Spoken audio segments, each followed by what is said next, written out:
Well, for a time today from about, say, 10 o'clock this morning till maybe mid-afternoon, we had a fair amount of sunshine here in Springfield, but the clouds have rolled back in. Temperatures are cooling off now in the upper 40s, and we still got a bit of a breeze out of the southeast at 16 miles per hour. Take a look at the highs. Kind of represents the kind of day that we had today. 59 in Joplin. Again, with today's sunshine in Springfield, we hit 56, but just down the road in Branson, only 48. Also 48 in Camdenton, 49 in Fort Leonard Wood. Of course, these are areas that saw very little, if any, in the way of sunshine today. And that's kind of how it's gone really the last several days.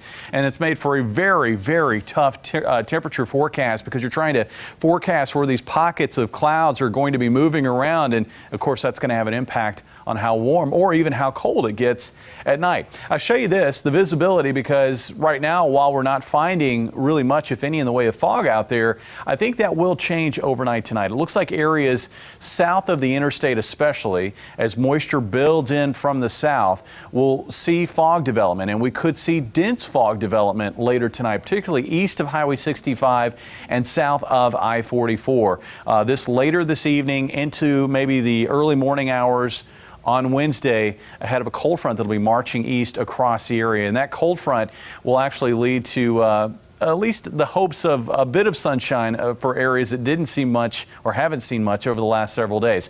Let's get to that. Right now, again, looking at your hour-by-hour forecast, this is through 9 o'clock. You can see how low clouds have enveloped most of the area. Should be looking at some fog development by this point here south of the interstate. That fog development will build north up toward I-44.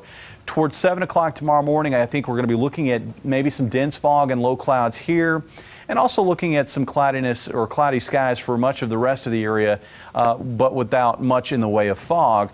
Cold front drops southeast across the area. It could squeeze out a few light showers, but I think most areas are looking at a dry frontal passage. And then as we get into the afternoon, that front helps push out that low-level moisture, that cloudiness.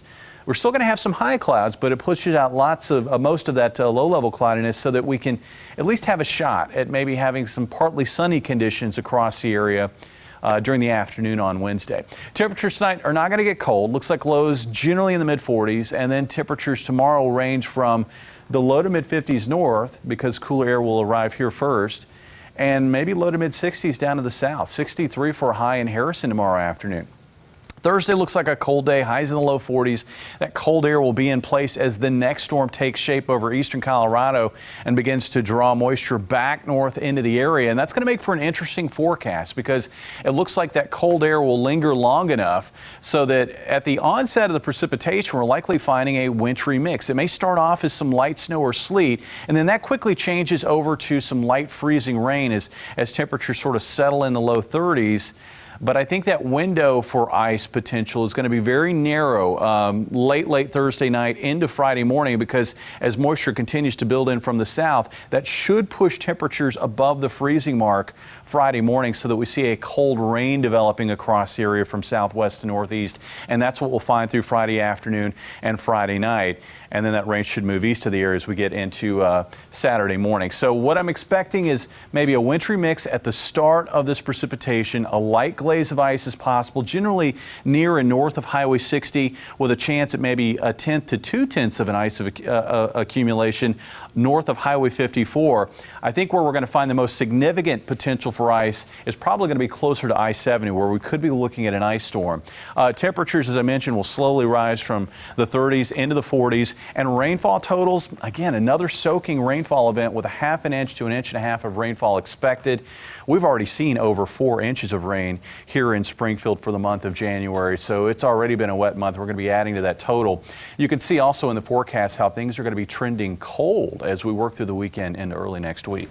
Now, as of Friday as well, a lot of people looking at that, seeing ice. Is that something to be concerned about with the roads as of yet? Right now, I mean, that gets a little tricky. Right now, I think that impacts from that ice are going to be rather limited and short-lived, too, because I do expect temperatures to quickly warm above the freezing mark, and the rain will continue to fall. So we'll get more updates as we move along the week here. Jamie, how about our Viewers Club number? Number tonight is 208-629. Our jackpot is $900. All right, on the way.